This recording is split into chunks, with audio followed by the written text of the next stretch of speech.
O le ata o tope ia le fiso mo na lau, a wala u whafonga Samoa le atu tofi. Malo fo lau o wa o le nei o tātou taunuu, i le whai ungo le nei masina, a lo tu maupea le tau singalo wha le atua mo si o tātou tunu. Talu mai le pesi o le tunu, i le wha mai i le asosfulfitu o mati lua whelua sfulua. O lo o wha au au pea le tātou ngā luenga mua au, i wala uma o le tātou puipuinga. O lo o taimua i pea le mtanga luenga, o le soifua malo loina, ma le komiti o whaalawe whafuasei, ato ai ma le lango mai e tātou paanga mai whafu. E whapea fo i le sao tā ua, o Afioga ma la alafanga, i le una ia o puipuinga whaal soifua malo loina, e tau fiofia i le pipesi o le whaama. O whaamaumaunga la tamai o tūlanga wa iai nei le whaamai ua whaamawina ai ua sifulutolu afe whaselau i sifulu iwa. Le a whai o i lātou ua afia i le atunu. Mai le nei au whainga e sifulutolu afe whaselau ma le 5 i lātou na pēsia i le atunu. Ai iwa sifulu wha i lātou na malanga mai whafo na maua i a lātou suenga ua afia.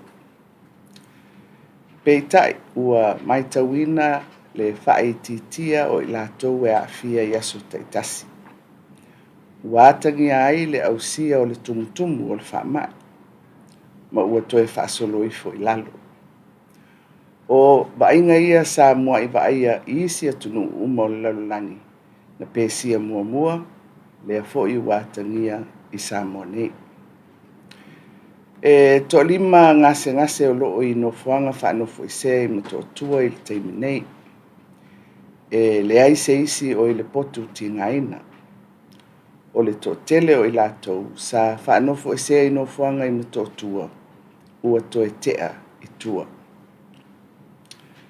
E to atasi le maliu o whaopopo ma ua se e atuai i le 2 i lātou ua mali liu ona o a unga o le whaamai. O lo o whaawau ona tulituli a tātou tuinga mo le COVID-19 i whalemai uma i le atunu. Mo i lātou uma e anga waa i ai e afu atu i le 5 tausanga a ngai i lunga. O le taiminei ua iwa sifulutolu tesi ma le tasi pasene o i lātou e sifuluwalu tausanga ma lunga atu le mātutua. Ua mai atu i puipui e lua. Ua walu sifuluiwa tesi ma le 5 pasene i lātou i le walu sifululua i le 7 tausanga. Ua opo o lātou tui. Ai ua walu 7 tesi ma le 1 pasene o i lātou i le walu o le 5 i le 10 tausanga, ua mae o lātou tui. E 7 whaafe, walu silau, walu 7 i lātou, ua mae o lātou tui lona tolu, po boosters. O le whangwhangu ma le whaamanatu, mo i lātou uma e le i whaia ni tui, pe le i mae a fo i o lātou tui. Ia asiasi i se whalemai latane, e whaatino tui puipuia o le COVID-19, ina ia atili maopo lo tātou puipuinga. O lo o maitawina fo i le whaopopoina o malanga waalele, talu mai o na Tusitala tātou wawao. Ua iai le fuafuanga, e si itia numero o malanga, e angai mai le tunuu i le masina fou, ma whaasolo atu wai lava i le titalaina a toa o le tunuu i le aso muamua o au kusu. O le a amata i le malanga mai o waalele mai Amerika Samoa i aso te itasi o le vai aso. E whapea fo i a inga mo le whanofo e sea i a inga e pei o na mua i whaatino i le lua vai aso taluai. E ui ina iai na ilu i tau ua alia i mai. Ai o le whiautu pito e ao o na whataua e lātou uma e malanga mai le atunu. Ia tausisia ia inga whaari soifua maloloina mo mia. ina ia saunga lia mu o lātou ainga o loo anga iai, ai maise o tātou mātua, ma e ua loa le soifua, whapea whanau iti e laloifo o le 5 tausanga le mātutua. O loo whaasolosolo le toe ae o aonga, e pei ona mua i whaamaonia e le kabineta. O le vai aso nei ua toe ae ai aonga tūlangalua, ai ole amatanga o le masina o iulai, e toe ae ai aonga amata. O nei vaenga tōngia uma sa ilo tutoa e le kabineta, ma ua whaiunga whono inai le se e mai o le atunuu, i le la asanga mua, lanu sama. Mō le puipuinga mai, whaamai mō le whāwā yaso. E afu atu i le vairuanga o le pōtai au, aso lua tōru sfultasi o me, luafe lua sfulurua. Se ia o atu i le vairuanga o le aso lua sfuluvalu o iuni, luafe lua sfululua. O vaenga ua toe fitu na i lalo o le laasanga mua, e au fiai, mua le titalaina o pisinisi, o fale o loa uma, i tūla titala masani, i aso taitasi o le vai aso, e au fiai ma le aso sa.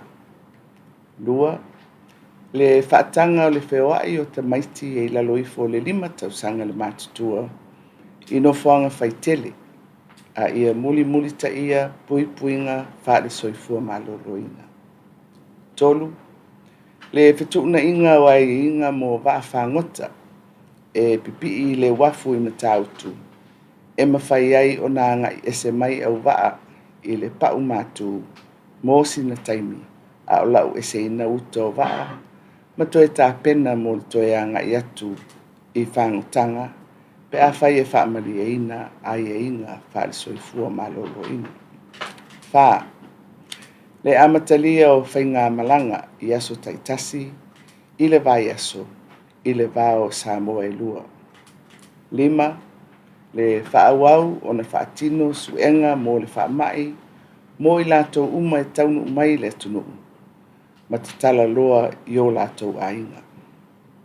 Ono, le una ia pea o puipuinga whaale soifua maloloina, mo le puipuinga lautele, e pei o le whai o talifofonga, tūtū vā, ma le tausia le lei o le soifua maloloina. Samoa o le nei o tātou a ngai mali atu, e tala i a vavao uma. Ato ai mo tātou tua oi whavao malo. Ua silia ma le 2 tausanga o tau napa pea le tātou malo, e apo le tātou puipuinga malu. O lea fo i ua mai tauina le whaasolo pea i lalo o le numera o i lātou e pesia. Peitai o le tālusanga, ia whaauau pea, ona tātou whaai tete, ma tausisia pea ai e inga whaasoifua maloloina. Ina ia tātou sanga fisosoani pea, i le tui titia o le pepesi o whaamai. Ai maise le whaia o tātou tui pui. O le nei, ua o tātou wangatu i le whaamanatuina o le 6 tausanga, o le tātou malo tuto tasi. O le tālusanga i le paia o le tunu. Ia tangia pea le tātou whataua o puipuinga o le whaamai. Ia tātou tāpenanga ua fuafua, ia fioanga malala whanga. O le whaalau teleina o ai inga o a tātou vavau, o le a whaailoa whaalau e tele atu i whaasalaunga mai le tātou malo. Ia whaamaise pea, le angango le atua, ia inga ma whanau pele, ai lātou ua mali liu, ona o a unga whaingatā o le whama. Ia whamanuia le atua i lau tāpua inga Samoa, soifua ma ia manuia.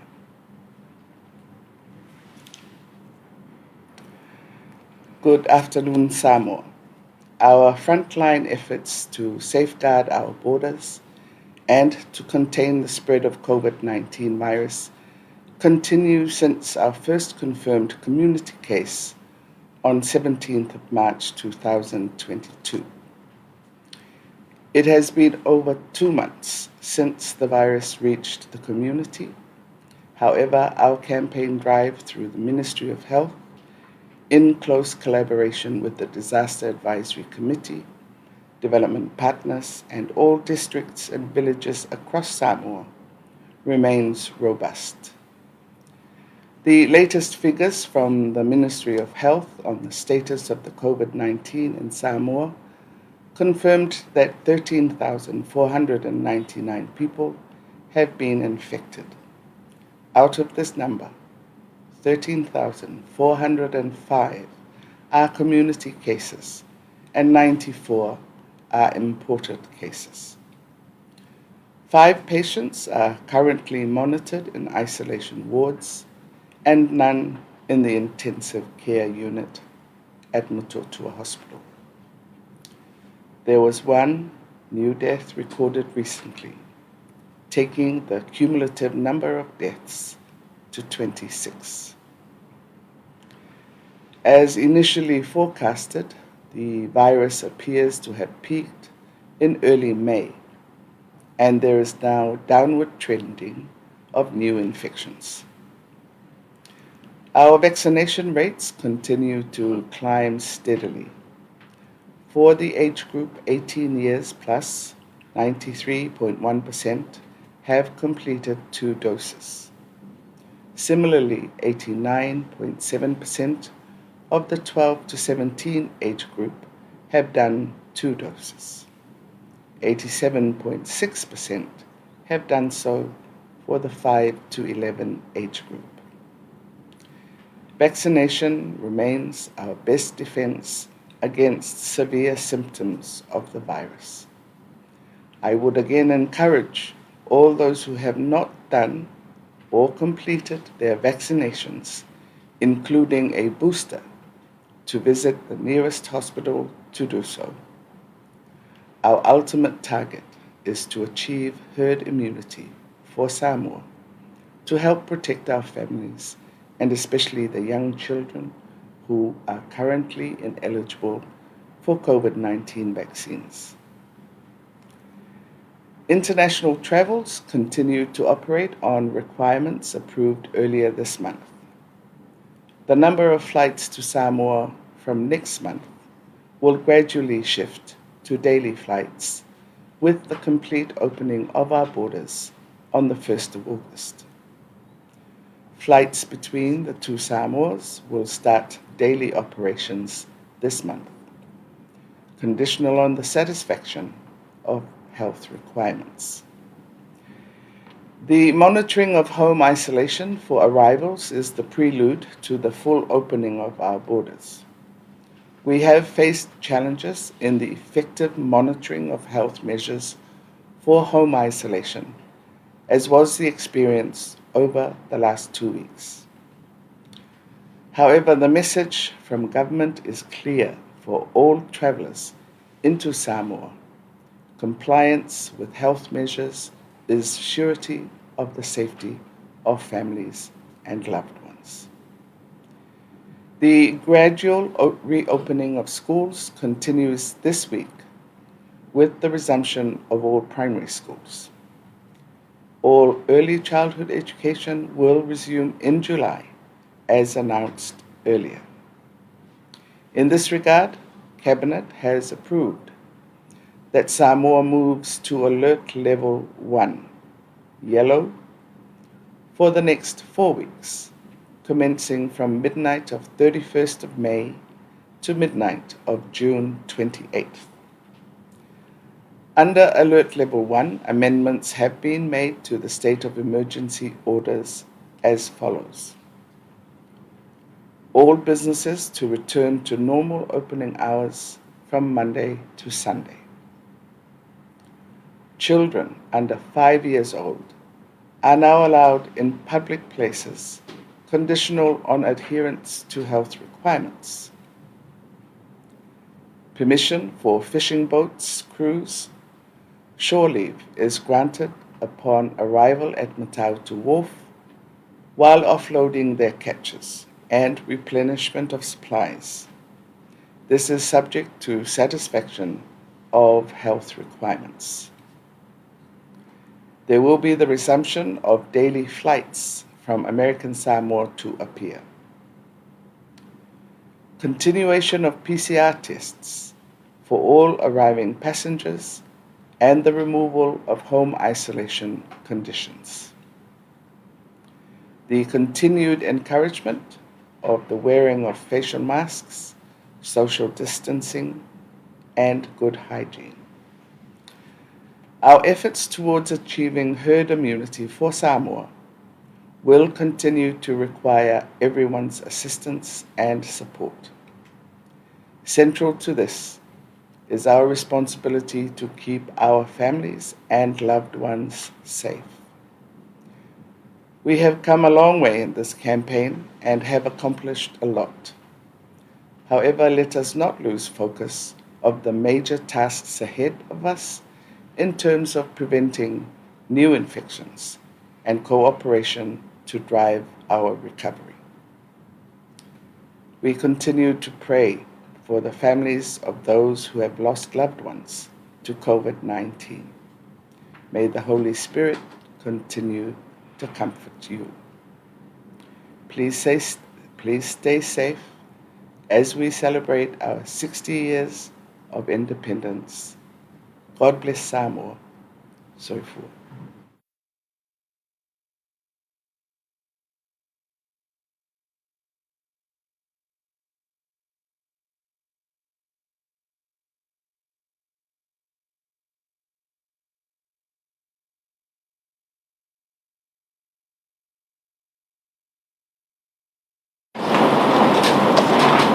Aftemura no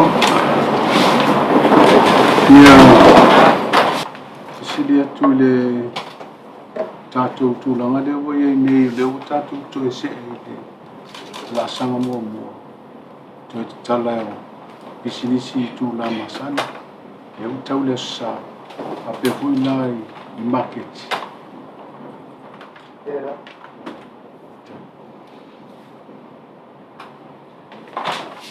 No, Fiame, kami lagi kayo kamanino may seta si Foyo o ay nga po swinga Foyo kakao may me paiwa Foyo malo. O ila tuwe tuwe Foyo mai ya no sabi la tuwa inga ay pai la tutis. Pues ay nga Foyo nga le Apia mai o lai positive don't fa man siya ben fa no Foyo siya. Fa na fa man no. E whanofese ai latou ainga. Tu sau le alava ua se e atu lava hoile le tausinga e tangata taito tasi maainga I atulanga o e pesia I le whamai. A me se latou ia e malanga mai whafu. E pei alu tūlanga hoile e leia se senga. O le tangata e malanga mai whafu o lai pesia. Ma le tangata I Samoa nei o le pesia. Naeta wale holo yaini fakita wiki mai le tulanga you mentioned challenges ile tulanga le utatu se le home isolation. How is that being monitored? Ia ole mea foi lea o le lava o tangata e whaia ia le tūlanga le o le tūriloa. Awa ole ai inga le na iai I le fitu aso. E whai le suenga I le tolu aso. Ia ono whai le o le suenga muli I le mai o le fitu aso. Ia o manaunga ia sa iai e a whai e suenga e tauna I se wha mauninga foi le a le o se a no fuanga foi le o whale mai. O ni whale mai tūtotasi. Ina ia mwhaia ia na record ia foi le ia tūlanga o I lato ia le vainga le mananga mai whafo. Ia e peila o te lo o le lu tau tele lava. E wale mea e wha moe ia. O le whai lava il tangata ia le ai inga le mo mia. O le o e whai ala tau testi aso I o whaatulanga ina. Ia o le sto tele ana whai. Ia ai o le ana mautino. e foi si ele I faia ia matau mau lo le mel na tuli loa po fetu langa o ia ai pe o la tali atu mua I la ofisili foi le o le ale ai a se suinga I le vainga o tangata ua pesia I tangata no mai fafa ma tangata I pesia I nei I le tonu o le alava ua tatou soifua maola ma le whaama ai o le tūlanga foi lea e mataʻituina pea ina te ua iai nisi variants foi lea e tūlai mai ia o le lava la o waiwhaia test o tangata ia e o mai o PCR tests so o le mea foi lea whai ma ave I New Zealand ia tātou test ia o inala e ono pick up mai e foi lea pe afa pe ua iai se ia se si tūlanga ese o le whaamai ia ma tātou tāpena atu fo iai po le alitali o le nā la sa Manua maole manoi la Afioga o no le sa le mose manoi le stronai I le malanga le minister le vai fa o le malo sai e si le atu le tūlanga le minister le vai fa o ma tele vi potia mai fa no tātou le wa ona lua ia Solomona o tātou sai ni ia ono le mose manua sa le faina si le atu le mo le manua wa e nei meu pupunga I o tātou sai ni ai e sa sai ni ai la Afioga I le tal vai fa wana pe po fa talanga le o mai ia tina ia sa fa o mai pe o I le polisi mo o fa le leo ia ma tātou no fonga fo I o tumang no I manifa ia tono na e te maua mai ia le saininga sa fai ia pe mai tauina foi pe sa moli mauma ua ma le ministale na malanga mai a o ofisa lava o malo e lua I tūlanga masani ia e pe wala na pe ua tūlanga ese ono ua malanga mai ia le ministale vai fafo sei a o saininga ia o polo keti foi le ua maleria ia I tu e lua ia o le tūlanga masani ia atonu la nau e maua mai o walewa ona whatūlanga ia le aonga mo leo ia e pe o se whaupoponga fou o le whatūla I mai lea o se latou potu suesue po le lab mo fingerprints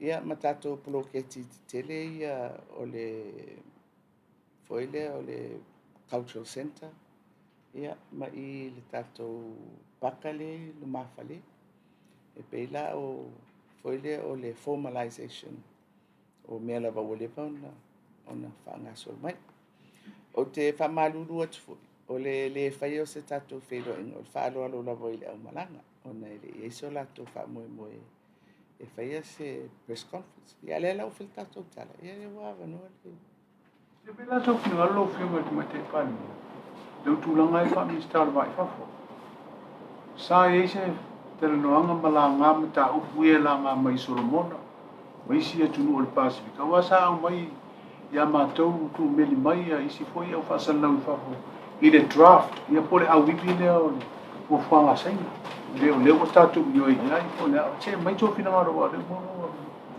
o le so na whataunu ua le whaamoemoe le na iai saina e Feiloaiga ma lo le Pasifika o lo o whaipaanga lātou e au whiai la ma tātou sa e foi le fontaga na whai le tausaga la ae na avei la se tātou mau e tautele fiafia I le auala foi le ua whaataoto mai ai le whainga o Feiloaiga ia ona o le tūlanga masani ai mai se pea whaapeo se fonotanga whaitūlangi tatia ia fonotanga I le vāo atunu tei o tasi tātou masaina ia le ua manino lava le whamatalanga I a utou ai a whailoni fonotanga whaapea whaitūlangi ma le mana o au atu se malienga o le tūlangi I se mau po se manatu o lātou au mai e iei la le tātou mau mai Samoa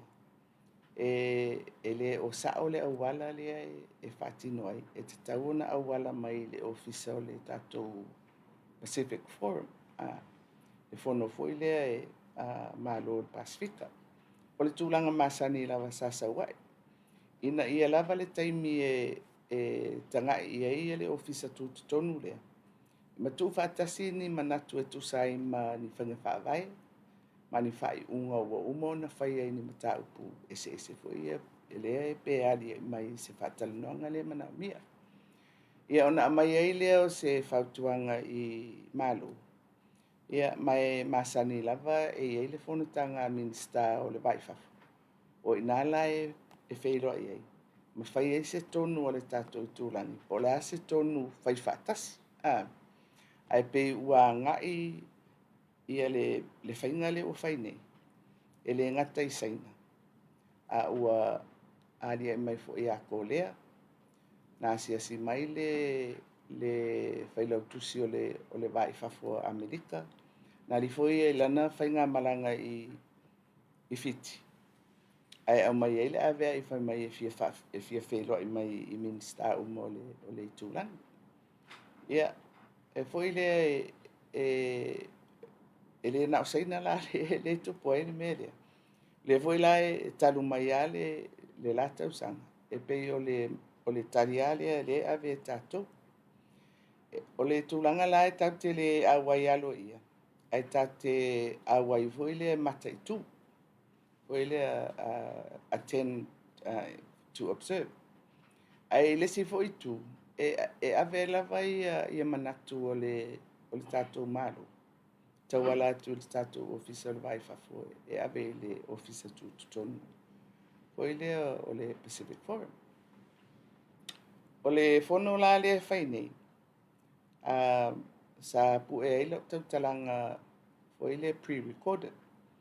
E au tele i awai i le whono i al whono foi e tele na whailunga upenga te whailangi a wai. E le o mawhaina poto umatu i a taitai le po minsta o waifafu fiti.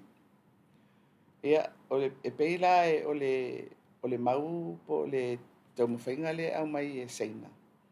Whapea e whaise whaatalanoanga ma le Pasifika foi le mo se fuafuanga o le anga i luma mo le 5 tausanga i mataupu ese. Ia, o le tātou foi la manatu le whamautua e le mawhai o na whaia se whai unga. O le ele iai se taimu. E whai o le sila iai o malo taitasi. Pe whai foi e se whailo i ngā minista ona o le whono wha i tūrang. E mauai se mau tu whaatasi. O le la na ave e la le tātou mau le nā. E le mawhaina whai mai tau te le i se malienga ua tau o se malienga whai tūrang. Ai le i lava le taimi e sila toa mau ili. Ia mua Feiloaiga ia le tūrang. O le tāua i lo tāu fi o le maulea e ave pea e tātou. Ona mo malo la iti pe o tātou, malo atumotu la iti. E foi le elenio tātou malo si anga e foi le wha malo si ai e se whai unga whai. Panga nai, ia le tūlanga foi le o le tū whaatasi o se manatu. Ia, ai mai se lava lai Feiloaiga foi lea ale lalolanga. Au lea ia poloka, pela o le poloka al Pasifika ia e ona maua le 10 Ia, o le mea la lea e foi lea te vai atu iai. E mananao malo ia te tele e au atu o tātou manatu whai tūlanga. O lea ia ngai taitasi mai, ai tau fia le avanua. Foi le e tau te e whai ei le whainga lea o le tu whaatasi o se whinangalo o le Pasifika. Wa o nai mawai le marusi anga o se mau o lo o tātou wanga i tātou iai. E le tele ni, we have very small opportunities e advantage. O le advantage la lea mo le Pasifika ia, o le tau mawhai e whaamau popo mai. ina ia au tasi ia se ia ni mau e tau ave whaatasi e Pasifika. O le tūlanga la lea i le mea lea ua vevesi ai nei ona o le marienga i le wā o Solomona Masaina. Ona e whaapea fo i lea o mea tau puipuinga ma security. Ia ma tupu ai ia se popolenga fo i lea whaapea o le aamata ona whaamautu se malosi anga whaaleo pe whaamiliteli. Le toinga malosi le nā i tutonu o le Pasifika e tau ala atu le whainga malo Solomona. Na tele fo i la le anga i mai o tātou tua ui o New Zealand, Australia. Whao mai fo se manatu o Amerika. Fo i le anga i mai a tātou e tau na whai atu se tātou tala o ia Solomona. E ala malo whai sao la tau tala ia Solomona. Ai o le ala vai ave le tātou maulia. E te tau na tala noa le Pasifika. Mai tala noa whalau e tele i le tūlanga o le malu puipuia ona e iai ia whainga whaavai. E iai ia tātou treaties i te tono o le whonoa a taitai o le Pasifika. O le iai whaavaa o mata upu tau le puipuinga. Mai o le mātou tali le nā sa ave i ena au mai le whaatau anau. Foi lea. E mo pe e mea i tula i mai e whaono pole tangata i a Solomona. Ai lo se mea foi lea. Wale foi na whaile tau ma whai ngā le Pasifika i le Ramsey. Na o ai umai e sui o nisi o atu motu foi lea so ani le tau singo o le while mu te tonu o Solomona. O le tātou la mau mai Samoa. Au le whaapito au tasi le tala noanga whaapea o na ua tupu le mea i a Solomona. Ai tala noa i le tūlanga o le ua mai an tā pena whaavaa o mea nei tau puipuinga i tutonu lava o le Pasifika ia. Ia maua mai le awa o te lenga foi leo manatu o isi foi i atunu ma tūlanga whaapea na. Ia o le mea lai mali e. Ua vevesi mai nei ia malo nei i le mele wa tupu i le marienga ai fo ia a Solomona Masaina. Ai na o ala tau whai ala tau marienga so whatasi. E le me vo i le tau o Okas. Australia, New Zealand, Falani, Amerika. O le foi wa i le si tu whatasi nga i tau o le Quad.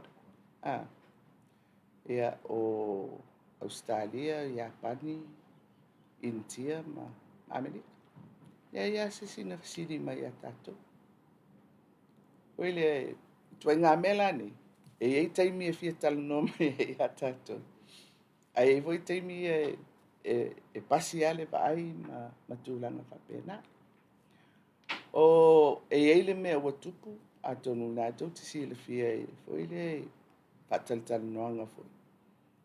Ua o mai foi ia se vainga taula i le Pasifika.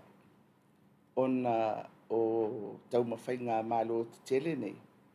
Foi lea i ala tau foi tā inga i mea o ia i ala tau fuafuanga ia masu e au ai. Ia ai pei o le mea lava e tauna ave ei le whaamuamua. Mua o le van tātou whai paanga ma le tau tele o malo ia. E le whapea se mea fau nei. Mai a whapea e tā ua tātou whai ngā paanga ma ia whai ngā malo. O le ale mea lea fau ua tupu. O le a whaaforinga mai ai. Foi lea o le tau sa ili mai i le Pasifika. Po ana au. Ia ilo ua tau fi whataitai ma le foi lea mai ua le valava na iei foi ia le vai ngā tātou ia taruan tātou tūtou tasi mai. E tā te whaipaanga ma tātou malo o lewa na tātou whawo.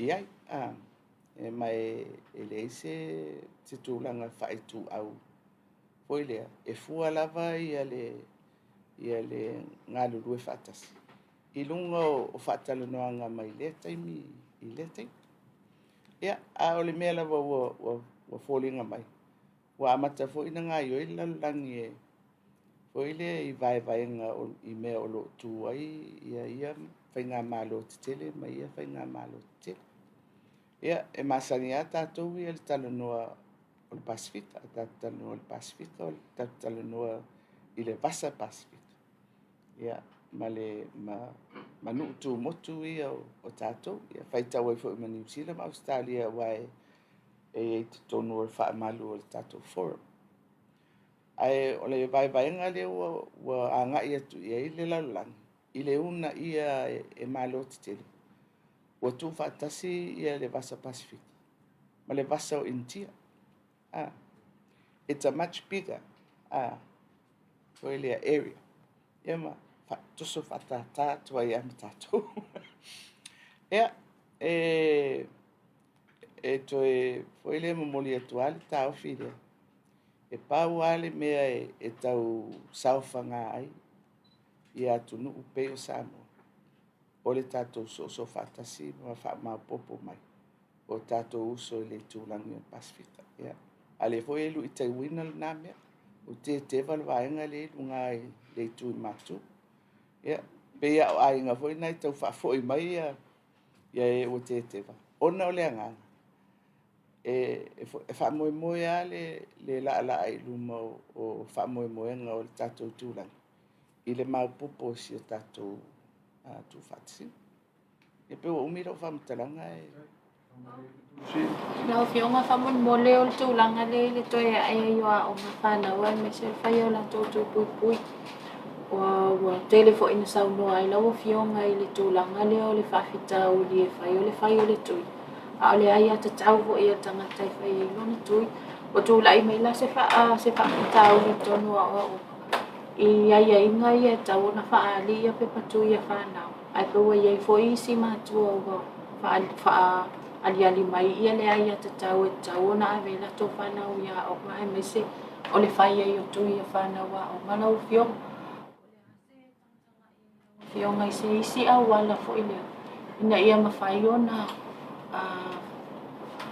ave i whanau ia o mai au noa mani white ina i ia o te lo walena i le swing o le tulafono le ua faamalosia ai le tulaga lea ia po se faiga faavae foʻi e le mawhainaʻoga tamaiti pe a le fai o latou tui o te manatu o se gaioiga na tupu i le uluaʻi foʻi lea aliaʻi mai o le faamaʻi ia ma le manatu a foʻi lea e fia puipui ae a whapea ua iai se mea ua tātou maua mai le whaamaʻi nei e mawhai ona e pesia pe te tui pe te le tui e mawhai na e pesia whaalua whātou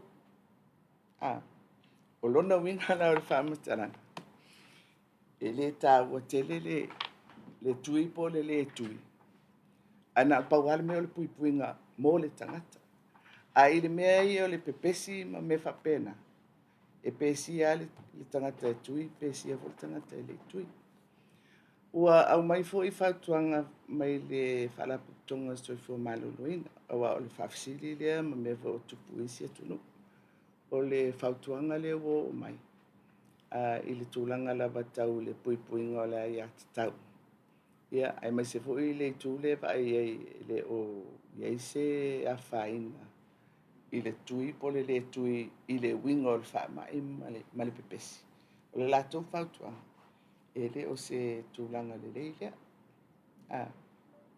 ia ma e atonu foʻi lea o se taimi lenei muamua ua au mai malosi ai ia lea foʻi tulaga o taua iā tatau totonu o le tatou atunuu i le foi lea i le pule faitalia a le tagata i lona tino ia po o lana fanau ia ma nisi o faaiʻuga foi lea e faia i faigā mālō pe tauala lea i tulafono pe tauala i faiga faavae i le taimi nei e leo maua atotoa mai foi lea se whaamaumaunga. Pe to'afia ni ainga e whapea, a po to'afia foi ni whanau. O se matau pua e tau ona o iai a se whaiunga, o tūna whapea. Sili leo whiunga whamumule poa se tala la tamai poa iai se tato forensic pathologist o ama whaiunga. O la esu e mai le tātou tangata foi le e whaawau stūranga ia tūmau, pe whawhainga luenga i na tūmau. O le wai nei le tangata whawhaiteimi e sau e wsosoani le tau foi le whaanga solo ina o nisi o tino maliu olo iai o le whatali e sosoe.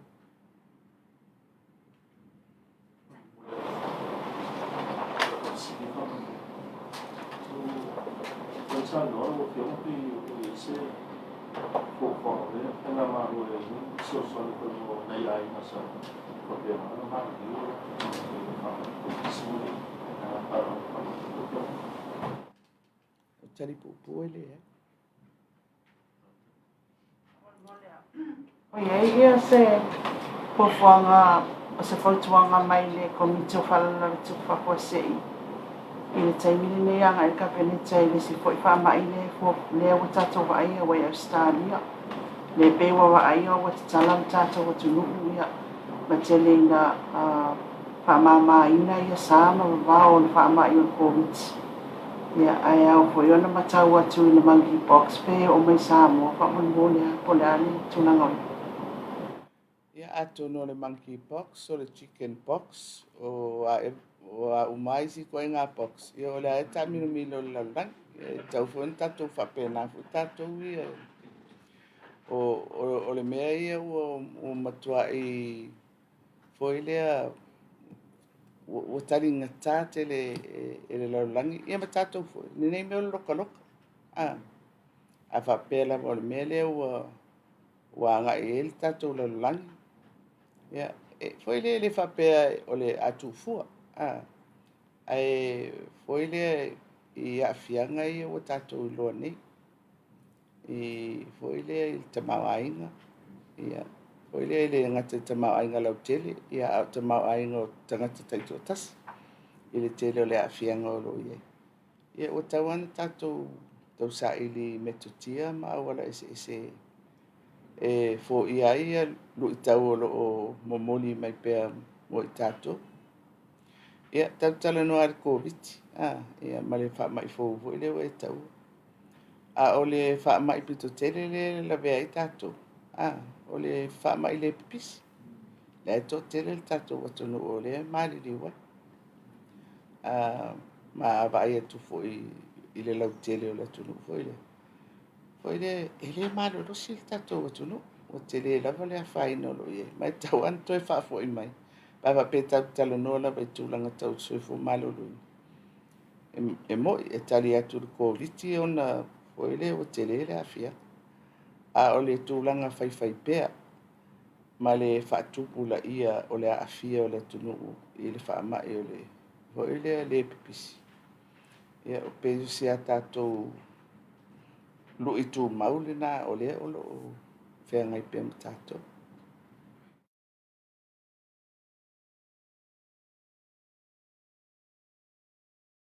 Discussed with China's foreign minister what does China have to offer us to fight the climate crisis, considering they're one of the biggest emitters in the world?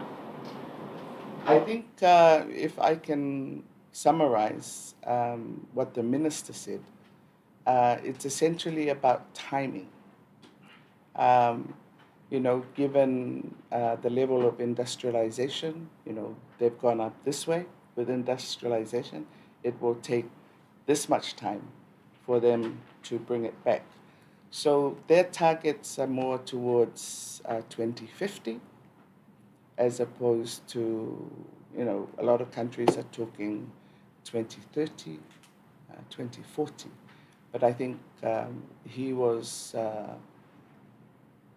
saying that realistically, for them to make that comeback from where their level of industrialization and I suppose investment is at.